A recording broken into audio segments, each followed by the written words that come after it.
Can you put it on your page then? I did it. Oh, okay. You did it. Yeah. I need a good laugh. I'm holy water. You need a good bath. Whiskey and perfume. You had a nightcap. Now how about that? I've got a new friend, a perfect stranger. He's got a bullet with your name in the chamber. A body organ, rearranger. You feel my danger. It's kind of Guess the last word. All your excuses keep coming faster, but your mouth cannot run my plaster. This time the bitch gets the last word. This time the bitch gets the last word. Don't try to lie, 'cause I know your passwords. Now here's your violin overreactor. This time the bitch gets the last word. What time is it? It's nooner time. We're broadcasting live from Podcast Detroit in rockin' Royal Oak, Michigan. It's time to take a leap of faith with Jackie, Rocky, Nora, and Gina for some entertainment and inspiration. Join them every Wednesday at noon. You can always find us at PodcastDetroit.com. I gotta ask, what were you born to do? What time is it? It's nooner time. somebody bring me a mirror.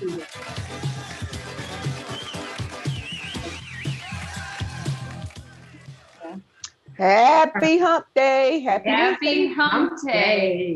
I don't know if you Welcome just to if you guys just Wednesday. she just asked me, she goes, Rocky, what were you born to do? And I said, annoy you. I said, you've been doing a great job.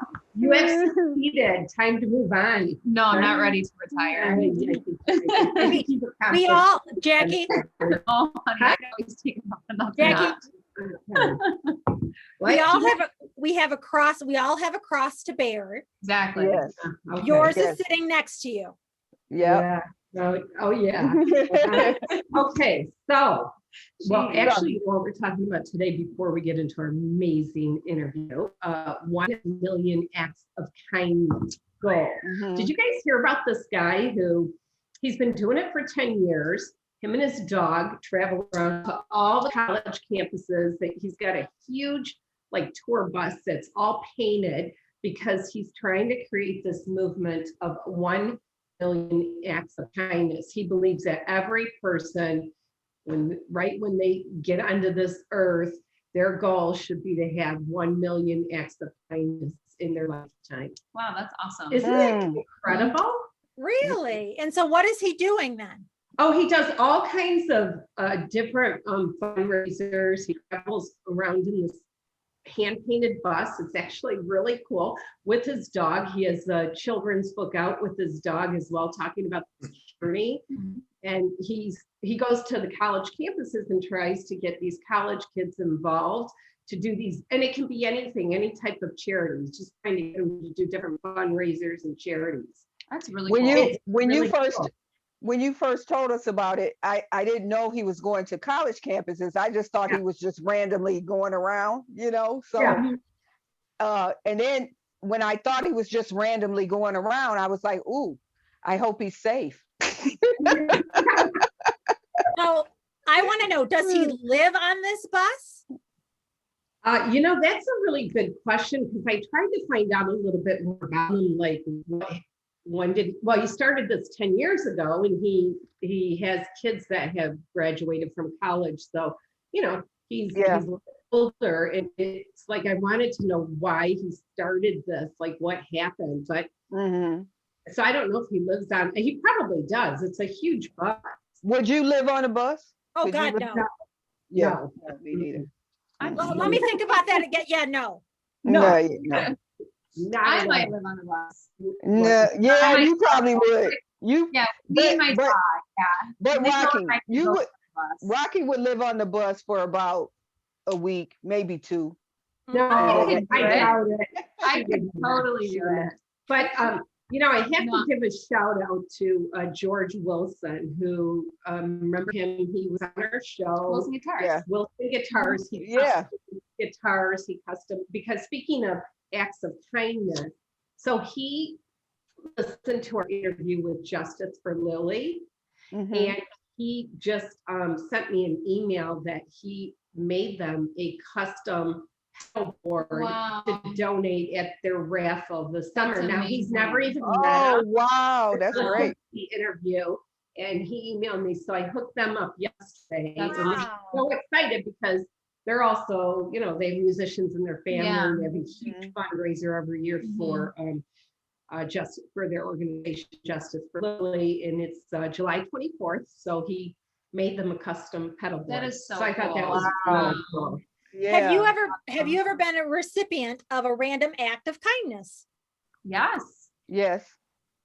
Yes, I have. Yeah. Mhm. I think Always so. in the Starbucks line for some reason.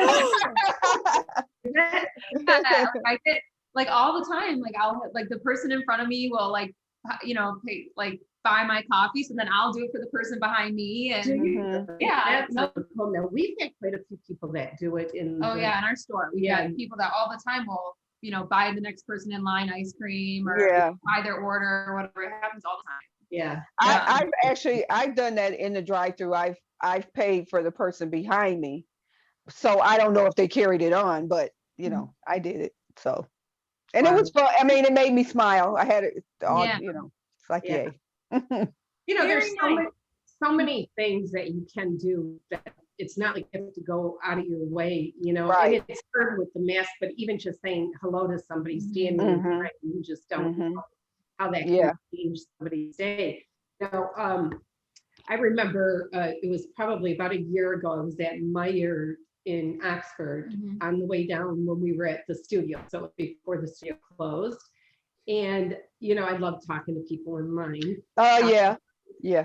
It was before the show, so I didn't have a lot of time to get into some of the stories. So I was like, okay, don't talk to anybody. Just do what you got to do and get out of here. You're going to be late.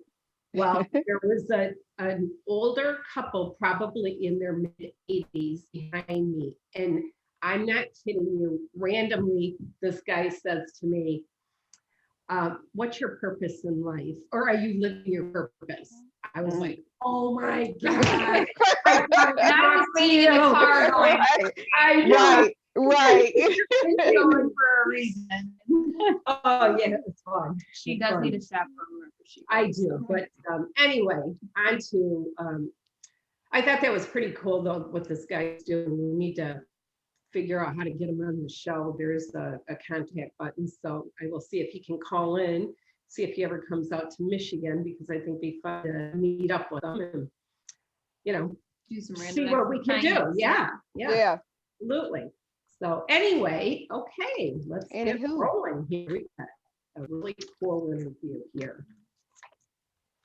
And from another random act of kindness, by the way, shout out to Victoria Woody, who recommended our today. Oh, wow. Okay. Yeah. All right. All right. Rolling. This segment is designed to showcase the stories of talented individuals who had a wish and found a way to make it happen. They set goals, overcame obstacles, and turned setbacks into comebacks. Their stories are unique, interesting, and most of all, inspiring. Our guest this week took a huge leap of faith after 26 years in public education and purchased the School of Rock in Canton, Michigan.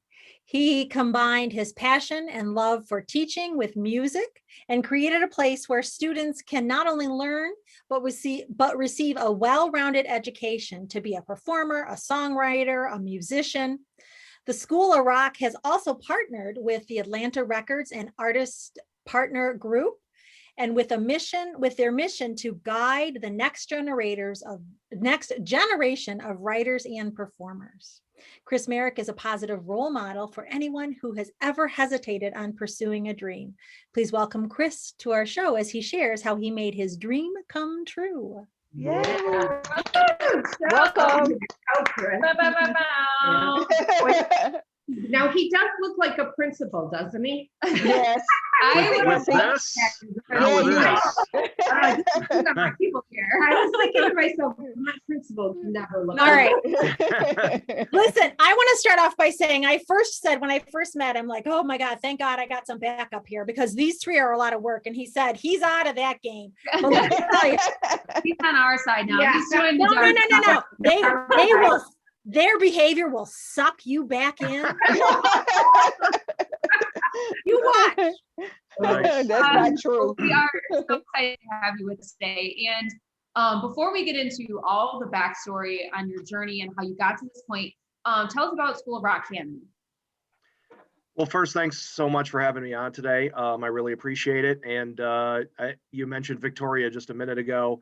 We actually have another meeting today, and we've got some more things in the works too. So really Cool. thankful for our association with the Dick Wagner Foundation. So, Yeah, it's incredible. so we are a performance music school.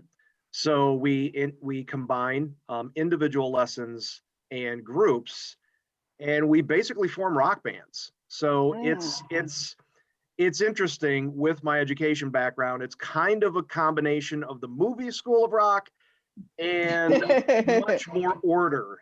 So, Oh, okay. it's a very family oriented business. It's not anything that people need to be afraid of. As a matter of fact, when I was looking at places for my location, I actually got turned down by a landlord who was afraid we were going to bring just a terrible element to the neighborhood.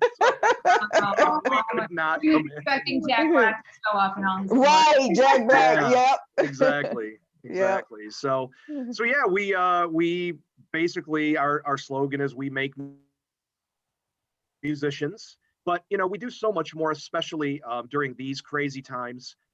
We actually have seen over the year and a half we've been open, how many friendships are fostered in a location like this, because everybody that goes there has music as a common bond, and they all bond over that. And case in point, my wife and I live in Novi, so it's a 30-minute drive, and our daughter is 12 and she goes there. And before this, all of her best friends were in South Lyon schools because that's where we live and that's where she goes to school. Now, all of her best friends are at School of Rock Canton because of all of the different, bonds that she makes. And that's true for all of our kids. It's just a great place for a social network based on the common love of music. And what I also am amazed at is that ages really don't matter in a location like this either, because she's in 6th grade and some of the people that she's friends with now are juniors in high school. And it's all based on they're all talented enough to be in our performance program. And so the age doesn't really matter. They're just working on being the best at the parts that they're given for the different songs and things like that. So it really ends up being a little bit like a club sport for music.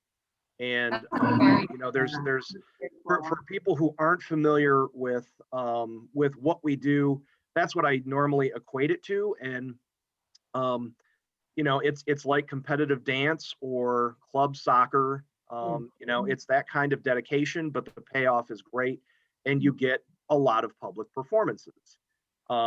Unlike competitive dance, we don't make anybody wear any uniforms or anything. I've heard horror stories from my friends who have kids in those things, and some of the outfits are like $800 a piece. Yeah. It just gets outrageous. So our costs are very low compared to kind of our niche competition, and for what we deliver, you can get up to 16 hours of instruction a month for a really low monthly fee. And we're growing like crazy. We've been adding 12 students a month on average since we opened up. And that's great. Yeah. And again, in COVID times, it's really I'm just really grateful that this is really working out and everybody's having a great time. I've got a great staff, and it's nice too, because when I talk to people, they're nice to me. It didn't used to be that way when I would call parents. They would be so angry when I called, and now everybody enjoys talking to me. It's so refreshing. I bet that is nice. So when you you have the students in the school, and so at the end of however long the their time goes before the graduation? Is that like the performance is the graduation and then they leave and then others come in, or can they just stay as long as they want? Really good question. Yeah, so we Mhm. actually have seasons, and we have Oh, 3 okay. seasons a year. Each season is about 4 months long. Mhm. And in a season, you'll have a mid-season show and an end-of-season show. So if you sign up for our beginner program, which starts at about age 7, that's called Rock 101, they will still play 6 shows a year. And Oh, there are that's good. graduation requirements from Rock 101 Mhm. for any given instrument. And so, on guitar, they've got like 10 benchmarks that they have to be able to do. And then once they can do those things, they move up to performance. And then our performance Okay. group is right now comprised of students basically 10 and above if they have the Mhm. talent. Where's And your where's your curriculum come from? so we are a franchise, and we have a really strong support network through School of Rock Corporate, and some outstanding people that have really spelled everything out.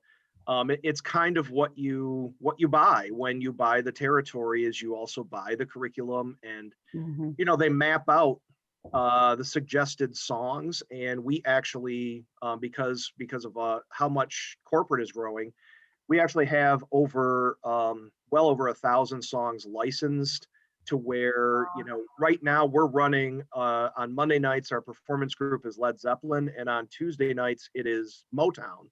Wow. And when you program these, you want them diverse enough to appeal to everybody that would be Yeah. going there. Mhm. But we have licensed to 29 Led Zeppelin songs, and we have licensed to 31 Motown songs. And so Wow. Oh. and it's actually accurate Motown stuff, because Aretha's not on it. Aretha wasn't Motown. She Right. was Mhm. sax. So I mean, Yeah. it's Yeah. different. So it's really accurate, and it's really nice to have them set out the benchmarks and what a student should be able to do before they go to the performance group. Mhm. That. And then you had mentioned Atlantic Records, and we do have a partnership with them. We also have a partnership with Berklee School of Music. And wow. we have had several former students across the country go to Berklee, because we're just kind of a natural feeder program for that. And Okay. so we do start all of our students with what we call Song First, which is basically you come in on the first day, tell your teacher what you want to learn, and you start learning songs right away. It's the exact opposite of what happened with me when I was a child, and my mother brought me to guitar lessons, and it was sight reading Hot Cross Buns. And Oh, wow. I wanted to play Led Zeppelin. So it was, I hated it. And I found out that they reverse it, but it's a really neat system, because we'll teach 4 to 5 songs in a row. And then after that, after they start to really know what they're doing with those songs, the teacher will say, well, guess what? All the songs are in A minor. And here's how all the notes fit together. And you've been playing scales while you've been doing it. And here's how those fit together. Oh, wow. Here's what the notes look like that you've been playing. And then it just all kind of falls into place. And so it's just So then it gives them an incentive to want to know that information. Versus sorry, the other you way. broke Yeah. up there. You It broke gives up a little bit. Yeah, it gives students an incentive to learn that information, because they've already been motivated, they're already doing it. And then versus the other way around, where you're forcing information that they can't apply yet. Yes. And you mentioned applying the information. That is what the students actually do in the groups. And so as we know, it's very popular for students, for kids, to get an instrument and start YouTubing stuff and trying to copy what they do on YouTube, and that might be enough for them to get started, but they don't really know what they're doing. And anybody who's ever played in any kind of band understands that there's a completely different aspect to practice with your instrument, kind of on your own, and then actually applying it in a band setting, because then you go from one person to 5 people, and you're all human, you're all going to make mistakes. That's what rock and roll is all about. And you press forward either way, and you just keep going. And you're going to have to speed up and slow down and sometimes alter what you're doing because of the human dynamic. And and it just makes you a much better musician. Okay. So did you major in principal and minor in music? How did you I'm a history teacher by trade. So, okay. yeah, I taught for 8 years in several different districts. And then I had a former principal that kind of suggested that I go into administration, and I tried it, and I was a assistant principal for 18 years, and Wow. I was able to. You had mentioned 26 years in education. In Michigan, you used to be able to buy 5 years towards your pension, towards your retirement. I did, and so I actually had 25 plus in Michigan when I took the full retirement, and dumped it's a my life great savings into retirement. this place. Yeah, it's a great opportunity and a great retirement that you are able to now pursue a second career in your calling. Well, yes, and just like a lot of people in education, and this, they really sell themselves short, because if you're a teacher and you're monitoring and working with groups of students, and or a principal or a counselor, and you're monitoring and managing hundreds of students, that easily translates into good management skills for the business world. But so many educators just think, well, I've got a nice schedule, I kind of like what I do, I'm not going to get paid this much somewhere else, and I got my weekends off and all that kind of stuff. So but if you're in education and you're just willing to take a chance, I encourage people to really explore what else is out there, because I'm having the time of my life. And hey, I left a year and a couple of months before COVID hit, and I don't have to deal with any of the setup, and all my former colleagues are ripping their hair out daily. Chris, let's go back to when you were teaching, or when you were a principal. Were you still doing music on the side as a hobby? Yeah. So I've always I've been in bands really since on and off since college. It's funny because when I grew up, I played a ton of sports. I went to Muskegon Catholic Central, which is a very small school, and so I didn't know a whole lot of people who played music, and I was so into sports, but I had been playing guitar the whole time, and I started to get into bands in college and everything, and so kind of on and off since then. And I actually was in a band right before, all the way through the first couple of months of owning School of Rock Canton. And eventually I had to tell the guys, I can't do this anymore, because I went from, honestly, I went from working like 60 hours a week to 100 hours a week. And I don't have time. So I own a music store, and I get to play with the adult band for about 2 hours on Saturday. And that's it. Like, I don't play at all. So when did you have that aha moment, or that breakthrough moment of I want to school of rock, or music school? Yeah, so I was actually in our main office when I was still at East Middle School in Plymouth Canton, and my partner walked by, the principal, and he's like, "Oh man, I only got a couple more years to put up with this stuff." Like, wait a minute, I have more time than you. And I totally wasn't even keeping track. And I looked it up, and I'm like, oh my God, I can leave in 10 months. And so it went for about a month where it was like, oh, what else am I going to do? I like who I work with. I work in a great district, and I like my job. Why would I leave? And then a month later, after a couple of meetings with, the higher ups, I started asking, well, what would this look like? And so I allowed myself to start dreaming and everything. And then I started looking at what else I could do. And I have an uncle who has had a couple of businesses. He gave me some great advice. He said, you don't know what you're doing about business. So if you do this, you need a good, solid franchise, because they will give you tons of support. Okay. And a business plan. And And he was right. And so I kept looking and looking. I was kicking around several different ideas. And all of a sudden I found it.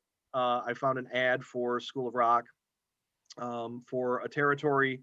And I called the number on the Google ad that day and started negotiations, literally within 5 minutes of reading that. And I just knew it was going to be a perfect fit. Wow. Oh, wow. Wait, When did the school open up? October of 19. So we were only open for 5 months before we had to shut down. Wow. Man, So- was that scary. I bet. We know from Gina and just being a student how difficult it is to be an educator. When you hit retirement, what made you want to own a business? Because I feel like you could have easily gone and been a teacher or taught music under, you know what I mean, and not had the anxiety stress of owning your own business. What was it that drew you into entrepreneurship? Because that's a big undertaking. Yeah, it was really it was my wife. She did not want, she knew that I was kind of done with education. If I was going to leave, I was just going to really leave, because a lot of people that have had education careers, they can do, consulting, they can do lots of different other things that are related to education. But I just kind of wanted to really do something different. And there was no way my wife was going to let me just stay home. So there's no way, because we all know former teachers that hey, you get a job, you get a job at a golf course. And I do play golf, and I would have loved that, but we talked about it. We went to the meetings in Chicago, that the kind of recruitment meetings and everything, and we were both sold. So yeah. That's Yeah. I when he said it, when you said your wife, I knew you were going to say, oh, I don't want him hanging around here all the time. Exactly. She said, you don't got to go to be a principal, but you need to get up on out of here every day. Yes. Yeah. So Absolutely. you open it, or you take over, open it, whatever, October 2019, and then March 2020 changes everything. Yeah. So that was so much of this stuff has just been so unexpected for everybody. But in our business, everything had been based on the face-to-face lessons and the face-to-face groups. And, not being able to do that, our entire industry shifted to an online model. And we had 78 students, which is great after just 5 months, when we shut down. And we did offer an online curriculum, and, corporate really did try hard. We tried all kinds of things to continue to keep engagement. But when I was allowed to open back up on June 1st, I was down to 25 students. Wow. I had to completely rebuild the entire model. And, thankfully we've been pretty successful. And I think as of today, we're at like 125. Wow. So we've added 100 Oh, students that's great. since June. And, again, we're growing pretty quickly. And it's so fun to program some of the things that we have coming up. We actually have an indoor show, our first indoor show, at the end of this month. I want to give a shout out to Russ, who owns the Diamondback Saloon in Belleville, because I decided I was going to find the biggest place to have all of my parents be comfortable and spread out, and kind of, we've all got our pods now, right? So they can kind of still spread out, have their own little group, and watch their kid on the stage. With really good sound, really good lighting and everything, and a nice, safe indoor environment. And so it's just great to be able to start programming, more of this stuff. And we actually have a separate band. We call it our house band. And our house band is kind of the elite musician group that would be playing festivals and different fairs and things like that. Well, it doesn't look like those are going to happen this year on a major scale. But what is happening is, on a smaller scale, cities are allowing little mini gatherings. And so we've got a couple of benefit shows lined up. We've got a couple of kids concerts lined up and things like that. And so what that does, our elite kids, they play a whole different set. They can play at this point about 2 hours worth of music, and it's all, local kids and everything. And at that, when we go play, that's when we can also promote and we can get the word out, and our first lesson is free, and we hand out, different literature and everything, and try to get people, to come in and check us out. That's awesome. That is. When you're bringing on teachers and instructors, do they have to go through a training program to kind of follow the curriculum that you guys are offering, or is it more, I guess, free in the sense that they can teach how they want to teach? Yeah, that's a really good question. So we actually do require some conformity on how things are taught, simply because of the song first methodology. And when I interview teachers, I make it clear that if you work here, you have to do that. You have to do it this way. And it's, I got to tell you, every interested candidate, interest from me and interest from them, we're on the same page immediately. Musicians would rather teach songs first and get the kids excited, because we hire people who have some teaching experience, and they've all had that experience where the kid is just so disinterested, and they're not awesome to work with because they don't practice and all those kind of things. And but you teach them a couple of songs that they like and the parents like, and oh my gosh, they just go hog wild. And the progress that our kids have made is amazing. Case in point, we actually had our first of 2 sessions last night for a program called Hit Like a Girl. And it's a national program for female drummers. And, and I had one of our drum teachers work with our 4 performance level drummers last night to prepare their routine. And they will be playing next week a 3-minute routine that will record. And, he's really good at being able to make a fancy recording and things like that. All the things I can't do. I'm terrible with technology. So, but we're going to record it and then submit it to this national competition. And, there's all kinds of awesome prizes and everything. But the reason I bring this up is the progression that these 4 female drummers have made is just amazing. And, we have a couple of them now that are getting, to a pretty advanced level. And they've only been with us for, a year and a half, including the break that we had, and, a ton of missed lessons because of COVID. So, the program really, really works. And we really end up creating elite musicians. Wow. I want to play the drums. I want I tell you, this is the best place you could take drum lessons at, though, too, because all of our drum rooms are oversized, and we actually have 2 kits in them. So if you've ever gone anywhere to take drum lessons, almost every place else has just 1 kit, and then the teacher and the student flip-flop who's on the kit. But here we've got 2 kits, and so the student can follow what the teacher is doing. And it just increases the rate of absorption for what they're doing. Now, Chris, is some things like that, is that because that's the that comes down from corporate, or is that your idea that, you need some guided practice? So your teaching expertise? Yeah, it's actually when you do these build outs, and I did build this out. Some people can buy one that might be available for sale, but I started from scratch with this territory. So I did the build out. And yeah, they do require you to have an oversized room, because it is good practice, and they know that it works. And they gave great advice. They tell you how big all the rooms should be.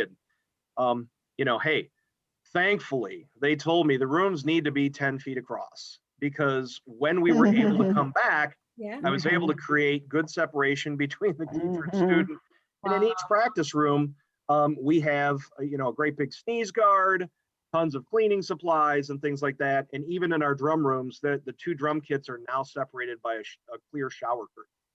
Oh, wow. Very good. So how many rooms do you have there? How many So classrooms? we just finished an expansion because Oh, wow. I actually rented 4,000 square feet.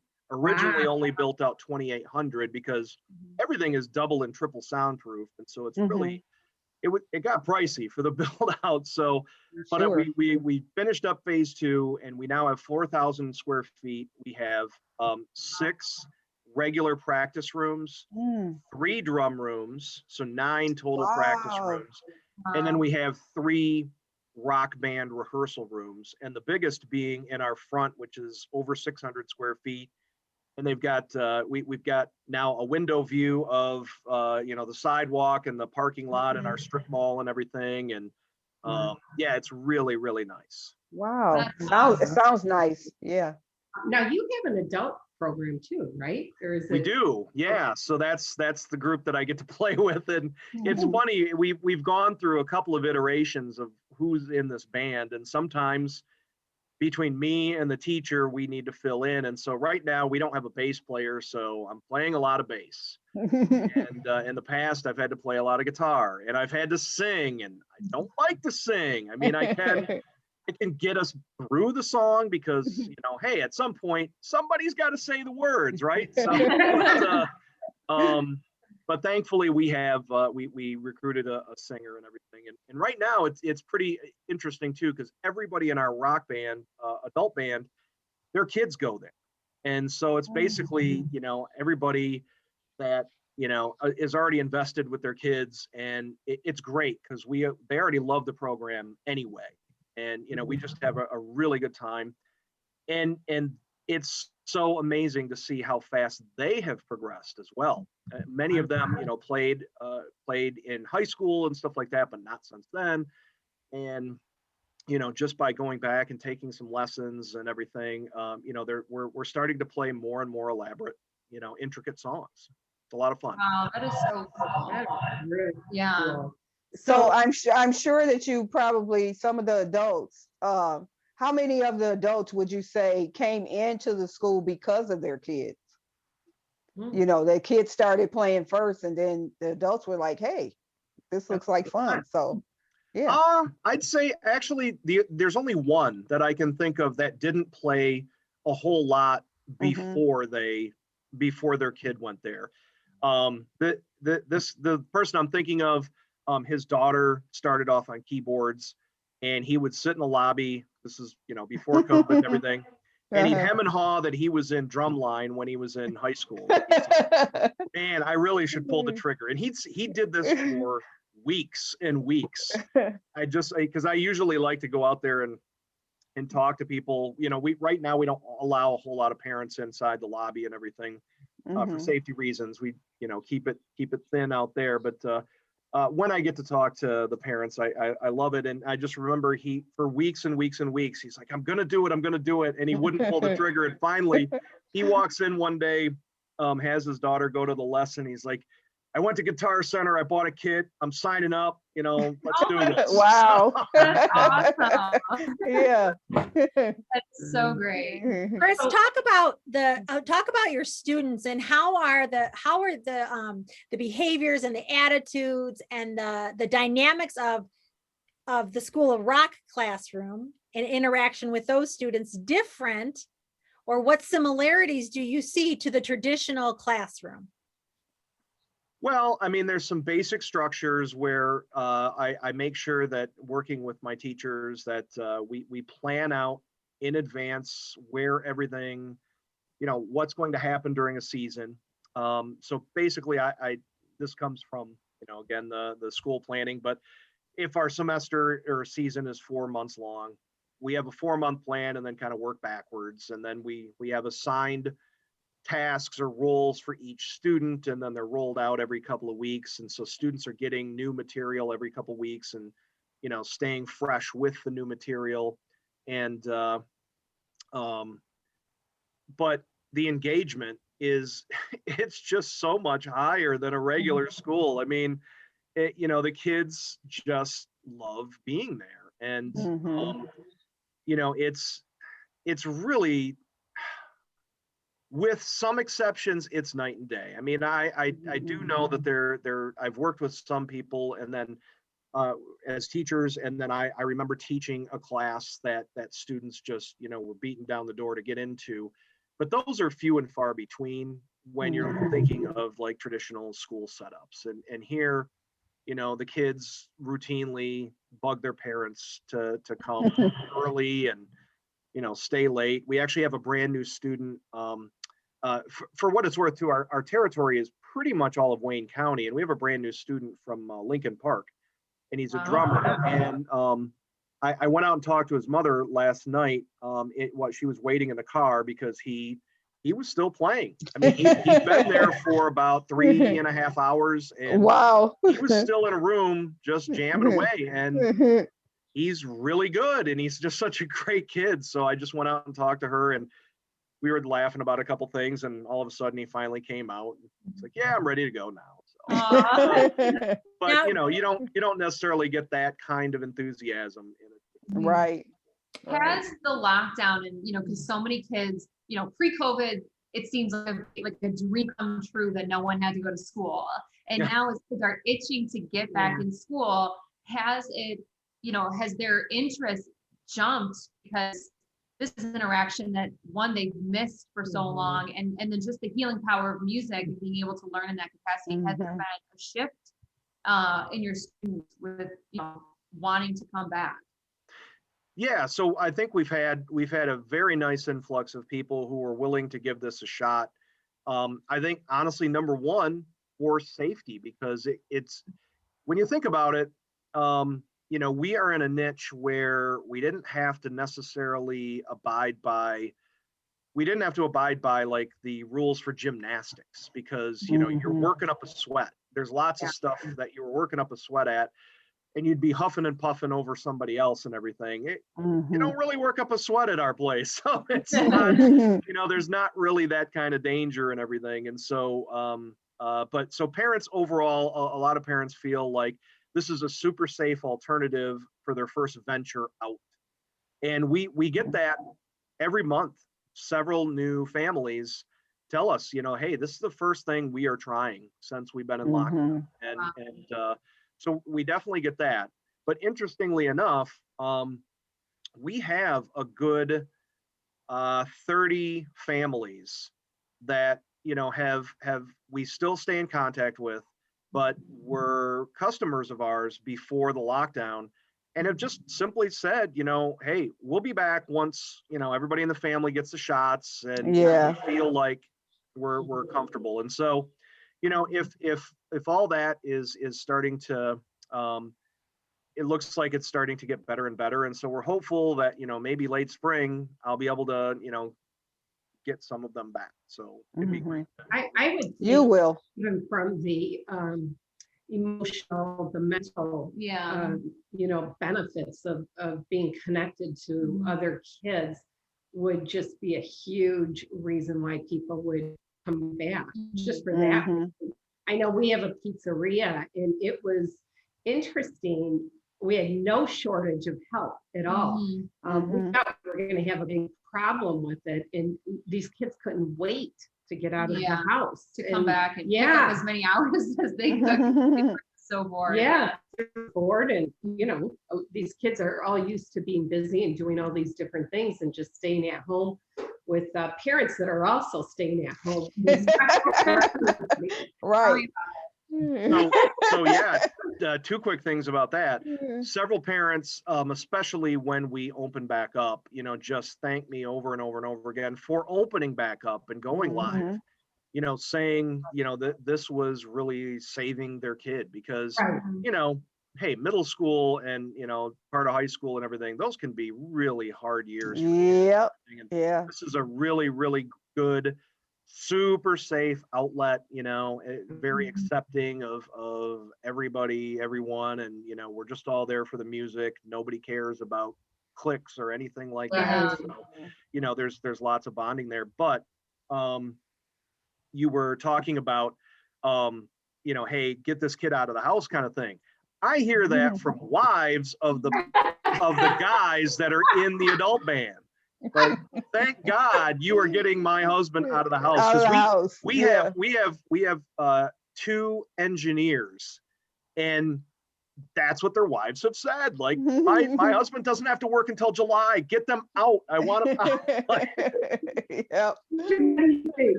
So when kids sign up, let's say they come for drums or guitar, do they take individual private lessons before they get put in a group? How does that work? So yeah, it really depends on what is best for the kid. We actually have probably a 50-50 split between what parents choose to do with their children. And so if your child is outgoing and is somebody that, would thrive in a group, and, they love meeting new people and everything like that, they can go right into a group right away. And they're going to thrive right away and bond with other kids. And so you can start them in something like Rock 101, which includes a private lesson too. And so you would do the private lesson and the group once a week, and that totals up for about 2 hours of instruction for the week. There are some families, that they know their child, and they're like, well, they don't really want to go in there unless they know a little bit about the instrument. So maybe they give them a month, and they do an individual lesson for a month. And it's also to kind of make sure the student is going to stick with it too, and maintain that interest. And after that, for any families that do that, if they've been with us for a month, pretty much every month I contact everybody who just does lessons only, and I offer them, if they haven't experienced the group, to go for a night for free and just check it out. Hey, is this thing for you? And so, and I do that at the beginning of every month. And we actually have 4 students trying out groups next week, because I did make contact with them, and the parents are interested, and they know their kid's ready. That's great. What do you guys teach them when it comes to performance? That's something that we have to work on, because I'll be honest with you, our kids still are kind of, nailed to the floor with their feet, not moving a whole lot, staring down to make sure they're playing all the right notes and everything. And, I feel like that is something that we're starting to promote more in our performance classes, to show, some flash, and to really get the crowd into it. But I've learned that that's also something that kind of comes with time and experience. And so if the students are confident in what they're playing, then they can really start moving around. If they know the stuff in and out, they can show quite a bit of flash. But a lot of our kids, because we're still a relatively new place, and our overall average age is quite young, they're still just getting to really know, their instruments and everything. But yeah, you had referenced Rochester, which is actually, that was the first School of Rock in Michigan, and that they have a great program, but they've been around for about 12 years. Their kids, they get to the performance level, they it's already ingrained that, hey, you have to show off while you're on stage too, and get the crowd into things. And we're working on getting there. What age level, what's the youngest student you have? Oh, and I'm glad you mentioned that, because I forgot to talk about our little kids program. It's called Rookies. Aww. And they actually start as young as 4. And so we have a group of students 4 to 7, and we actually have classes Wednesday, Thursday, Saturday, and Saturday. So we have 2 classes on Saturday and 1 on the other days. So 4 classes a week. And it's an exploratory class, and they get to play all the instruments, and they rotate. So they get exposure on drums, so cool. keyboards, bass, guitar, vocals. And we also, and again, this is a corporate idea, but it really works. So we buy the mini instruments. And so we buy like a mini guitar, and instead of having all 6 strings on the guitar, you actually just leave 2 strings on it and you tune it in such a way where they just have to put a finger down on a position and they'll play a whole chord. And Oh. so, and then you buy the little stickers and you color code it. Oh. And so it's almost a little bit like Guitar Hero, where it's kind of color coordinated. And so, you know, you could say 4 red, and then they go dun dun dun, and then Wow. 4 green, dun dun dun dun. How you're playing along with the song. So, you know, and then the sense of accomplishment with that is great. Yeah. We do rhythm training and ear training and you know, all kinds of exposure to things, and ultimately it helps parents make a really educated decision on what instrument are they going to buy for their kid, because you don't have to have an instrument at home yet if you're in rookies. And that way, you know, if your kid's going to play keyboard, fine, you can get a Casio to practice on at home for like $100. Your kid says they want a drum set, that gets really pricey. And so you really should know what you're getting into before you purchase it, because it's really expensive. It's a good idea. It's very cool. Yeah. Right. Yeah. Now, do you offer any business programs like music business, like teaching the musician how to engage with their fans, or how to build a following, how to social media?